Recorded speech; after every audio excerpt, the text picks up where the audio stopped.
الرحيم.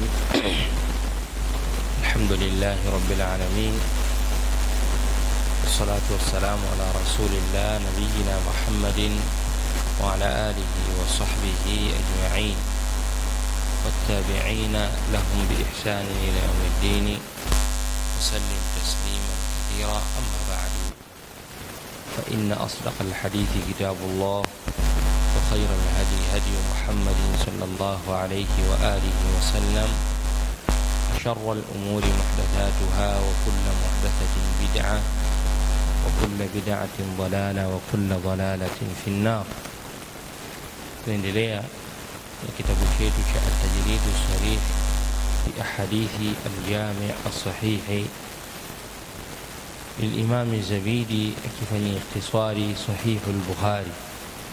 Bado tuko kwenye kitabu Mawaqiti Salah, kitabu kinachozungumzia nyakati ambazo zimewekwa za swala. Tumaliza tazama wakati wa salatu al-asri. Qala, nasema babu waqti al-maghrib, mlango unaozungumzia wakati al-maghribi, muda wa swala ya magharibi. Maghribu, al-maghrib ni jina lililothibiti kisheria. Ni hili neno al-maghrib limethibiti kisheria,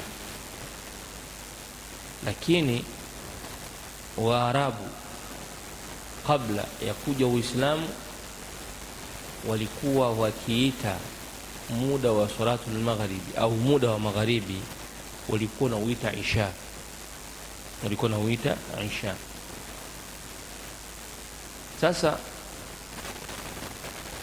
kwa kule kuita isha, jina la magharibi likawa linafutika, yani maana yake halikuwa halitumii.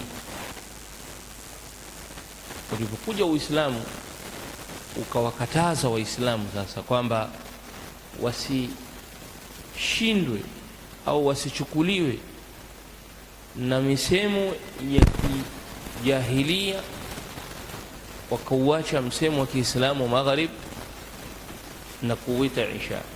Wasichukuliwe na misemo ya kijahilia ikawashinda nguvu, wakaacha kutumia muda wa salatul maghrib kwa jina lake halisi, wakaenda kutumia kwa jina la nini, la isha. Kwa hiyo neno maghrib limethibiti kabisa, neno hili limethibiti kabisa. Sema tu Waarabu wao kabla Waislamu walikuwa hawasemi maghrib. Na sunna za mtume kama hizi zitakazokuja utaona kwamba neno hili limethibiti, na limetokana neno ghurubu. Magharibi imetokana neno ghurubu. Maana ghurubu maana yake ni kuzama kwa jua. Kwa hiyo muda wake unazingatiwa sana pale baada ya jua kuwa limezama. Pamoja na utofauti wa maeneo na sehemu, lakini maghrib ni kuzama kwa jua au muda wa kuzama kwa jua. Qala, nasema an Rafi' ibn Khadij radhiyallahu anhu qala, tukilewa hadithi kutoka kwa Rafi' ibn Khadij, Allah mridhie, alisema kunna nusalli al-maghriba ma'a an-nabiy, tulikuwa tunaswali magharibi pamoja na mtume sallallahu alaihi wasallam. Tulikuwa tunaswali magharibi, tunaanza mwanzo mpaka mwisho. Sasa fayansarifu ahaduna, anamaliza swala mmoja wetu anamaliza swala na kuondoka zake, au swala inamalizika anaondoka mmoja wetu. Wa innahu, na kwa hakika yake yeye, la yubsiru mawaqi'a nablihi, anaona sehemu mawaqi'a, sehemu zile, nablihi, sehemu ambazo mishale yake alipoiweka anakuwa naiona.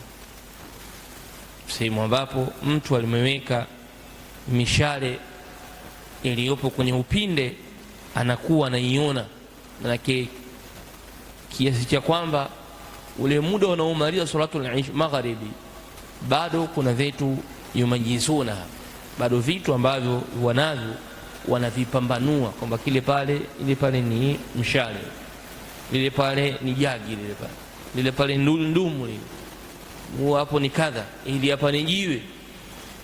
Kwa hiyo muda wa magharibi unamalizika, la yubsiru mawaqi'a nablihi, mmoja wetu anakuwa anaona sehemu ambazo za mishale yake alipokuwa ameiweka.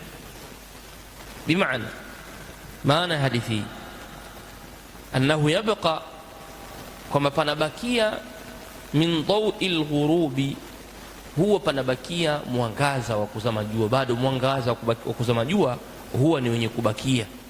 Ndio maana haya maneno ya Mtume au maneno ya Rafi' akielezea kunako swala ya Mtume sallallahu alayhi wasallam. Jambo la pili la hadithi hili linaonyesha kwamba hadha alhadith yadullu kinayatan, inajulisha kwa kinaya kabisa kwamba salatul maghrib kana yusalliha an-nabiy sallallahu alayhi wasallam fi awwal waqtiha, kwamba Mtume alikuwa anaiswali salatul maghribi kwa mwanzo wa wakati wake. Yani ile mujarrad ghurubu shams, kitendo cha kuzama jua tu, Mtume sallallahu alaihi wasallam alikuwa anafanyaje? Anaiswali salatul maghrib. Kwa hiyo mpaka anamaliza salatul maghrib, vitu baadhi mtu anaweza kuwa anaviona kwamba yule pale ni fulani, yule pale ni fulani, kile pale kitu fulani. Na hapo nazungumza ni kwa sababu kipindi chao palikuwa hakuna umeme kama kwetu, labda vijijini huko ambako umeme haujafika, labda maeneo baadhi inawezekana hili mtu akalithibitisha, au kwetu wenyewe tu kuna baadhi ya maeneo ukipita unathibitisha hilo. Sema huko na giza, ukawa unatoka ukatazama kwenye ile giza, ukawa waweza kupambanua kwamba hichi hapa ni ua, hapa ni mti, hili hapa ni gogo limekaa hapa, ghairi dhalik. Kwa hiyo hadithi hii inatufundisha juu ya kuisali salatul magharibi kwenye wakati wake wa mwanzo kama alivyokuwa anafanya Mtume sallallahu alayhi wa alihi wasallam. Hadithi ya pili, an Jabir bin Abdullah radhiyallahu anhuma qala, ipokelewa hadithi kutoka kwa Jabir ibn Abdullah, Allah amridhie na baba yake, alisema. Hadithi hii ya Jabir ni jawabu. Hii hadithi ya Jabir hii ni Jabir ibn Abdullah anatoa jawabu baada ya kuwa Mtume ameshafariki, makhalifa wanne wale washamaliza utawala wao, ukaingia ufalme wa Muawiya na dola lake, mpaka ilipofikia zama za Marwan akawa mtawala, kisha naye akamweka Marwan. Alipokuwa mtawala akamtawalisha kwenye mji wa Iraqi Hajjaj ibn Yusuf al-Thaqafi. Kwa hiyo Marwan ndio mtawala dola la Kiislamu lote, lakini kwenye baadhi ya miji na nchi fulani au mikoa fulani au miji fulani anamchagua huyu ndio awe gavana wa hapa, huyu ndio gavana wa hapa. Sasa Hajjaj ibn Yusuf akateuliwa kuwa ni mtawala wa Iraqi. Ala kulli hali, watu wa Iraqi, imma watu wa Iraqi walikuja Madina wakamkuta Jabir ibn Abdullah, imma walimkutana na Jabir ibn Abdullah wakamuuliza, baada ya kumwelezea tabia anayoifanya Hajjaji mtawala wao wa Iraki, kwamba yule bwana ambaye ni mtawala wetu Hajjaji, moja ya tabia yake anayoifanya kwenye swala, kwenye ibada ya swala, Hajjaji bin Yusuf yuakhiru salata an waqtiha, anaichelewesha swala kwenye wakati wake, haiswali kwenye ule wakati unaotakikana wa mwanzo, anaichelewesha. Sasa Hajjaji ndio mtawala, kapewa ugavana kwenye mji wa Iraqi, na sisi bila shaka tunatakikana tumtii amiri. Tunafanyaje sasa? Tunaswali vipi sasa? Ndio mkuu wa mkoa ameambiwa hivyo na rais, mfano wake hivyo, rais ndo kamwambia fanya hivyo, au yeye rais ndo kamteua yeye, alafu yeye sasa ameweka utaratibu wake, swala zinaswaliwa kwa kucheleweshwa. Na sisi tunafahamu kwamba Mtume alayhi salatu wasalam alikuwa na swali mwanzo wa nini, mwanzo wa wakati. Salatu al-asr tumeona hivi, na hii salatu al-maghribi tumeona hivi. Kwa hiyo Jabir akawa anajibu sasa hilo swali lao hawa watu, anajibu qala, akasema kana an-nabiy sallallahu alayhi wasallam, alikuwa Mtume, mashaallah, masahaba ndo walivyokuwa wao, jambo dalili, masala dalil, hujja. Hapakuwa na laflafa nyingi kwa wao, la, dini yao hawakuijenga kwa nadharia na maono yao binafsi, yani hujja, dalil. Jabir, naam, wewe sahaba mwenye ilmu, hili jambo tunaswali vipi? Hakutaka maelezo mengi. Kana nabiyu sallallahu alayhi wasallam yusalli dhuhra bilhajirati, alikuwa Mtume sallallahu alayhi wasallam anaiswali salatu dhuhuri bilhajirati, kwenye wakati wa alhajira.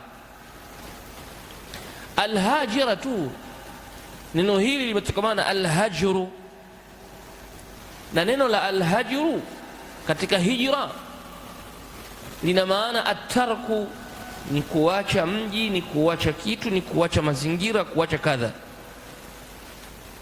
Huu wakati wa dhuhuri ambayo watu walikuwa na uswali kwenye wakati wa alhajira ukaitwa wakati wa alhajira lianna nnasa kanu yaturukuna atasarrufa, watu walikuwa wanaacha shughuli zao, wasaira, na walikuwa wanaacha mizunguruko yao na misafara yao, fi hadha alwaqti, katika wakati huu, min shiddati alhar, kutokamana jua lilikuwa kali sana, ukaitwa wakati wa alhajira.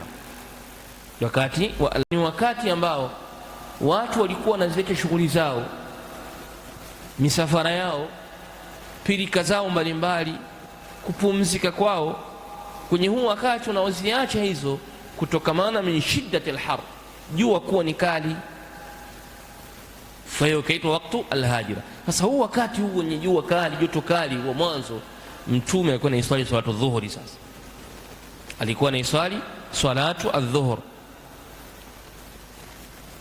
na katika sunani ya Abi Daudi Sijistani imetoa jawabu, tutakuja kuisoma hapa. Wal asra wash-shamsa naqiyatan, na Mtume sallallahu alayhi wasallam alikuwa anaiswali salatu al-asri wash-shamsu naqiyatun, na jua likiwa safi, bado ule unjano unjano haujaanza kuikumba jua, bado ni safi. Naqiyatun, likiwa liko safi, manake bado shu'a'uha, ile miale yake bado ina nguvu.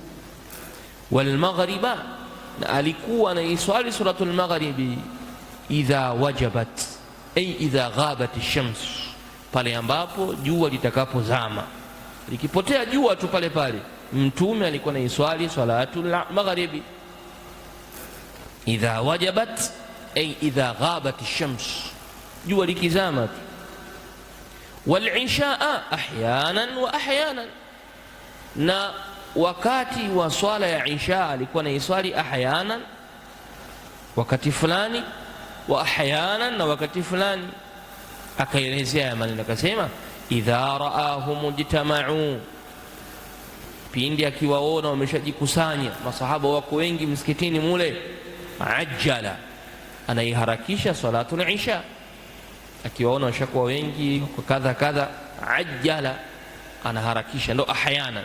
Manake kuna wakati alikuwa anaiswali salatul isha kwa kuiharakisha mapema tu mwanzoni, baada ya kuwaona watu wamefanyaje, wamejikusanya. Wa idha raahum abta'u, na akiwaona wamejichelewesha, bado wako nyuma, wanaingia mmoja mmoja, nusu nusu, kidogo kidogo, akhara, alikuwa anaichelewesha salatul isha, anaisogeza mbele huko, Ukiona bado wanajivuta, basi Mtume sallallahu alaihi wasallam alikuwa yuakhiru salat al-isha, anaichelewesha salatu al-isha. Kisha akasema wasubha, na salatu subhi, kanu, walikuwa, au kana nabiyu, au alikuwa Mtume sallallahu alaihi wasallam yusalliha, anaiswali salatu subhi bighalasin, anaiswali salatu subhi bighalasin, kwenye wakati wa ghalas. Wakati wa ghalas ni wakati gani? Dhulumatu akhiri al-layl, lile giza la mwisho wa usiku. Idha ikhtalatat bi dawi sabahi, likichanganyikana na mwangaza wa asubuhi, yani pakawa pana giza na kuna mwangaza, ule wakati unaitwa ghalas. Kwa hiyo Mtume sallallahu alaihi wasallam alikuwa na swali salatu subuhi bi ghalasi. Ghalasi ni kitu gani? Ni giza la mwisho wa usiku pindi linapochanganyikana na mwangaza wa mchana, mwangaza wa asubuhi, unaitwa ghalasi. Giza la mwisho wa usiku pindi linapochanganyikana na mwangaza wa asubuhi, huo wakati au hiyo hali inaitwa ghalas. Jabir akawa amewajibu wale mabwana kwa kuelezea nyakati ambazo Mtume sallallahu alaihi wasallam alikuwa na swali. Sasa katika Sunan ya Abi Daud Lisijistani rahimahullah, zimekuja hadithi katika Sunan ya Abi Daud inasema hivi, yenyewe imenyooka moja kwa moja kwenye maelezo. Sasa kwa sababu watu hawa walikuwa wanamtaka Jabir waambie kwamba kama mtawala anachelewesha swala, yani haiswali kwa wakati wake, na sisi tumeambiwa inna salata kanat ala almu'minina kitaban mawquta, tumeshaambiwa hivyo, tunaiswali swala kwa wakati wake. Uwe gerezani kwa wakati wake, uwe sijui kwenye shimo la kuchimba dhahabu, swali kwa wakati wake, uwe sijui yupo kwenye nini, swali kwa wakati wake. Sasa huyu ni amiri, sio kwamba anawakataza watu wasiswali, kalla, hapana, lakini yeye anachokifanya anaichelewesha swala, na bila dharura yote. Sisi tumeshafundishwa kwamba naam, kuna wakati ikifikia tunaruhusiwa kuichelewesha swala, kama vile wakati wa dhuhur, joto likiwa kali, mchanga ukiwa ni wa moto, kipindi chao hicho, basi haruhusiwa mtu akaisogeza swala mpaka muda kidogo jua limepungua. Naam. Sasa huyu yeye hacheleweshi kwa dharura yoyote au kwa udhuru wowote. Namna gani sisi sasa maamuma sisi tuswali? Kwenye Sunan Abi Daud Mtume anasema idha akhara al-umara'u as-salata, pindi watawala wakichelewesha swala. Idha akhara al-umara'u as-salata, watawala wakichelewesha swala, wakaamua tu na swali leo sasa dakika 50 na dakika 20 kisa kasoro, wakaamua tu hivyo, wakajiwekea utaratibu huu. Fasalli ala miqatiha, Mtume anasema hivyo, fasalli ala miqatiha, wewe sasa swali ile swala kwa wakati wake. Wewe muhusika sasa maamuma, iswali swala kwenye wakati wake. Waj'al salataka bima'ahum, na uifanye ile swala ya pili utakayoiswali pamoja na wao subhatan, ifanye ni sunna, nafilatan, ifanye kuwa ni sunna. Kwa maana yake swala yako fil waqti, katika wakati, lakini watawala watakapokuja kusomesha swala, nenda ukaswali ile utakayoiswali mara ya pili, iswali subhatan, iweke kwamba hiyo ni sunna. Katika hadithi hii mmoja ya maelezo anayasema na wachuoni ni kwamba kuruhusiwa wewe kuswali swala ya pili lialla tashuqa asa almuslimin, ni kwa lengo usiupasue umoja wa Waislamu, usifarikishe. Kwa hiyo nenda ukaswali swala ya pili, lakini pia vile vile usije ukawa ni mukhalifun lil umarai, ukawa umekwenda kinyume na viongozi Kwa hiyo nenda ukaiswali, lakini unaenda kuiswali kwako wewe inakuwa ni sunna ya faradhi, tayari ushafanyaje, ushaiswali. Hadithi hii pia inatufundisha jambo la kwanza katika maelezo ya kwanza tu, an Jabir ibn Abdullah qala kana nabi. Jambo la kwanza tunalojifundisha katika hadithi hii, arrujuu ila ahli alilmi, kurejea mambo kwa wenye elimu, kuyarejelea mambo kwa wenye elimu. Asifanye mtu maamuzi yote mpaka ajiridhishe kwamba haya ninayoyafanya yanatakikana kisheria, yanatakikana kwa mujibu wa manhaju salafi na nasi za maulama wanayo. Wako salafu walionitangulia kwenye vipengele hivi, min as-salihin wa min al-ulamai rabbaniyin. Jiridhishe kwanza, usiseme tu kwa mujarradi wa tibai al-hawa. Hapana, usitende kwa mujarradi itibai al-hawa, kwa kufuata matamanio. Hapana, fanya kwa kujiridhisha kwa hoja na fatwa ambayo ni mu'tamana, inayoaminiwa. Kwa hiyo hawa waliona msingi uliopo ndani ya sunna ni kuwatii viongozi, la ta'ata li makhluqin fi ma'siyati al-khaliq. Sisi huyu bwana atuamrisha tuiswali swala kwa kuichelewesha ambayo mtume hakuwa na swali hivyo sallallahu alaihi wasallam. Tunafanyaje sasa? Wakaamua kwenda kumuuliza Jabir ibn Abdullah radhiyallahu anhu, arrujuu ila ahli alilm, kurejea kwa watu wenye ilmu. Na wallahi msingi huu tuna asilimia kubwa sana, baadhi yetu tunauvunja, wengi sana. Hatukwambii warejee wakina Sheikh Fauzani, huna namba yao ya simu, hawakujui huwajui vizuri. Hatukwambii umrejee Sheikh fulani katika maulama wakubwa ambao ni mu'tabarun fil alam, wanazingatiwa ulimwenguni. Lakini anta bimujarradi, kwa kule kitendo cha kuwepo watu ambao wameshika nafasi za maulama kwenye nchi yako, mashekhi kibar wana nafasi, funga safari,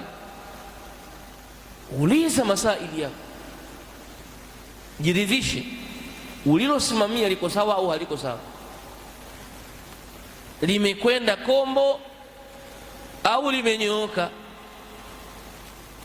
Basi ili umekosea bwana, acha. Hili umepatia, fanya. Kwenye masala ya utafutaji wa ilmu na masala ya suluk, mienendo, hata kwenye masaili ya kimanhaji, uliza, jiridhisha.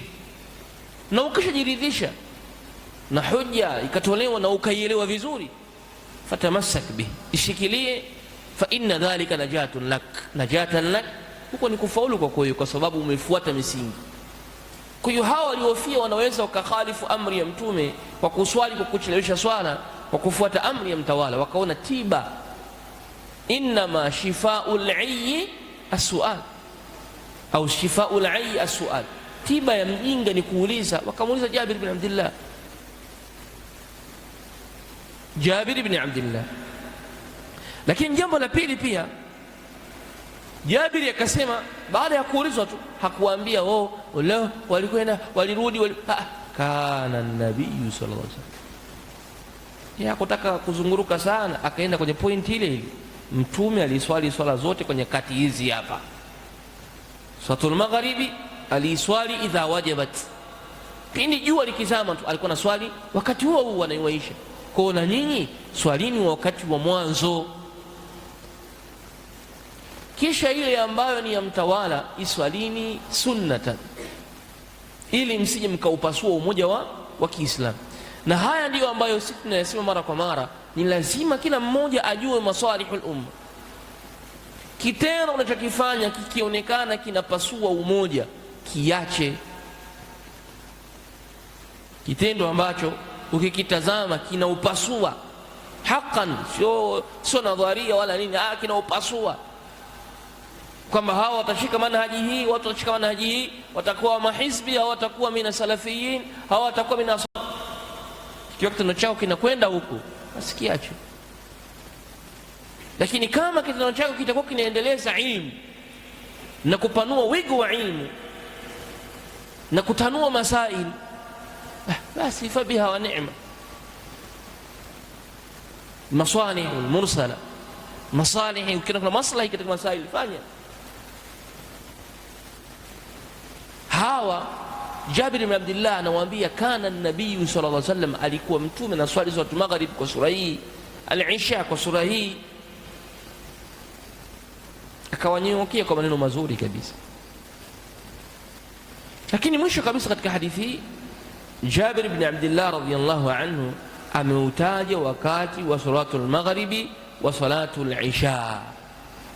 Kwenye salatul isha hapa umeona alichokitaja, kasema hivi ahyanan wa ahyana, yani mtume wakati wa salatul asri salatul isha alikuwa anachunga watu, anawatazama watu, wakiwa wengi anaiwaisha, wakiwa ni wachache anaichelewesha.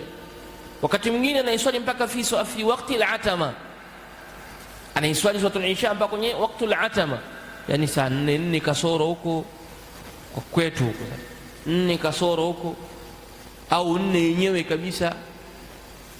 Tumesoma huko nyuma katika thuluthu al-layl, thuluthu ile sehemu ya tatu ya mwanzo ya usiku, saa 5:05 hapo, saa 5:05 anaiswali isha baada ya kuwaona watu na hali kadha wa kadha. Yote haya yanarudi kwenye msingi ule ule,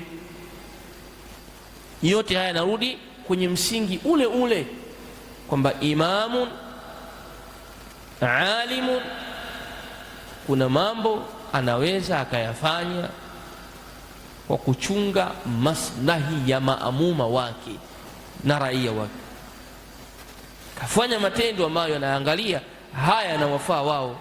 Kwa hiyo kama hapo unaona, akiwaona wamejikusanya anaiharakisha,